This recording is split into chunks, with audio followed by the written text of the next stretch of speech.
Good morning friends, আজকে আমরা গাজরের হালুয়া বানাচ্ছি। এটা এখন আমরা ঘি দিয়ে ভাজি করতেছি গাজরটাকে।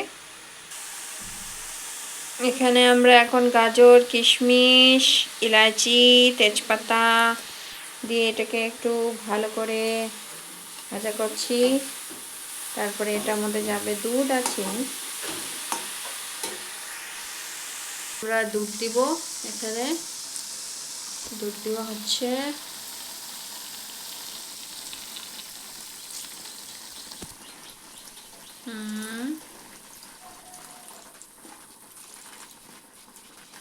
এত চিনি দেওয়া হচ্ছে, চিনিটা বেশি দিব না, কেন কি গাজর অলরেডি মিষ্টি থাকেই। এই যে এখন আমাদের আবার একটু বয়েল করা হচ্ছে দুধ আর চিনি দিয়ে। কালারটা কি সুন্দর হয়েছে দেখেন। এটা অলমোস্ট রেডি হয়ে গেল আমাদের গাজরের হালুয়া।